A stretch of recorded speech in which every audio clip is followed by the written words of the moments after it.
j'en connais devant leur poste, Alex, ils ont dit « Ah, De Verve, c'est bon » et tout. Sauf qu'on aurait pu dire les Rolling Stones aussi. Exactement. Voilà, comme au billard, un titre qui va se jouer en 3 bandes. C'est-à-dire 65, Excellent, ouais. l'écriture, la création du titre de Last Time par les Stones. Puis après 97, la sortie de Verve, Bittersweet Symphony. Ce que j'aime bien dans ce titre-là qu'on vient d'entendre, c'est qu'il est court. C'est un hymne. Oui, c'est vraiment le truc qu'on a entendu, qu'on a posé sur la vidéo de mariage de sa sœur, de sa cousine. Vous voyez ce que je veux dire, jingle radio, voilà, tout, enfin, tout y est passé. Et puis ça a fini par se jouer là le mois dernier, c'est pour ça qu'on en parle, en 2019, avec la dernière bande. Je ne vous en dis pas plus, je laisse la parole à quelqu'un que j'aime beaucoup, qu'on n'entend pas assez à la télé. Ouais, je trouve aussi. Et qui est quand même très bien coiffé. Franchement, quel est le lien entre Mick Jagger et Richard Ashcroft, le chanteur du groupe The Verve? Leur tête, mais pas que. Ils partagent un tube planétaire. Bittersweet Symphony en 97. Oh Alex, j'adore cette chanson. Je l'ai passée sur le mariage de ma sœur.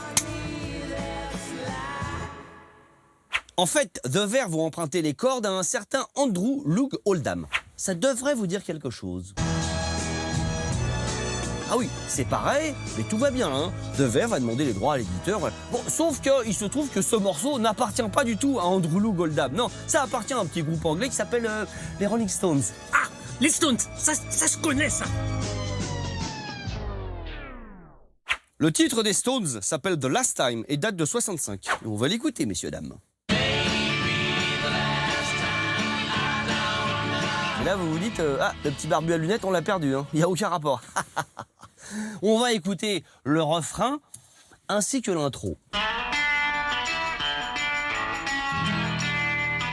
Légère familiarité avec la mélodie de The Verve, mais c'est pas évident. En revanche, quel rapport avec Andrew Loog Oldham? Il se trouve que c'était le manager des Stones dans les années 60 et il avait fait un disque spécial avec des arrangements cordes, des arrangements qu'on va écouter maintenant. Je vous fais écouter The Last Time à mi-vitesse et ensuite les cordes, vous allez comprendre pourquoi tout ça était un joyeux bazar.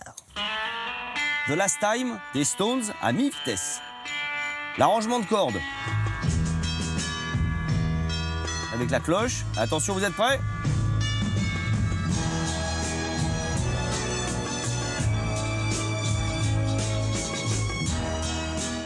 Résultat, The Verve, ils ont donné tous les sous à Mick Jagger et Keith Richards. Oh mais j'adore Keith Richards. Enfin, en même temps, c'était plutôt une mélodie des Staple Singers. Les Staple Singers? Oh bah non, je connais pas. Pour ceux qui ne connaissent pas les Staple Singers, réécoutons les Stones. Et les Staple Singers en 58.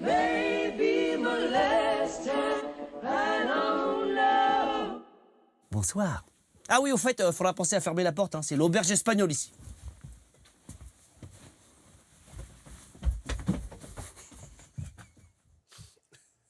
Oui, on était. Ouais, Je ris, c'est tous les garçons Laurent, Fabrice, tout ça, Mathieu, qui fabriquent la chronique avec moi, voilà, mes petits chouchous. Voilà. Bon. Donc, pourquoi ça joue en 3 bandes? Parce que ce mois-ci, enfin le mois dernier en l'occurrence, eh bien, Keith Richards et Mick Jagger ont enfin dit, bah ok, on rend tous les droits à Richard Ashcroft, le créateur de la chanson, de The Verve. Avoué, à moitié pardonné. Exactement. Et donc, Richard Ashcroft a dit que c'était extrêmement généreux parce qu'en plus c'est un moment où il galère un peu et tout, donc les Stones ont fait, gars, ok, c'est pour nous.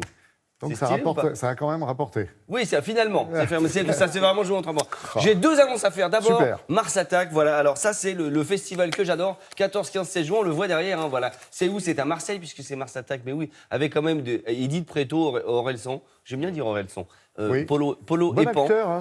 Je l'ai vu l'autre jour au cinéma, et pas mal. Ouais. Tout ça est très bien. Il faut aller voir sur les internets, évidemment. Et j'ai une autre annonce à faire, c'est que le très talentueux Nilda Fernandez nous a quittés ce mois-ci. Oui. Et il y a un bel hommage qui lui est rendu demain à Bobino, au théâtre Bobino à Paris. C'est dans l'après-midi. Regardez sur les internets, vous allez trouver, c'est à 14h exactement. Voilà. Nos hommages. Ouais. Parce qu'il les vaut bien. Ouais. Merci beaucoup, Alex. Merci, Philippe. Merci, Sarah.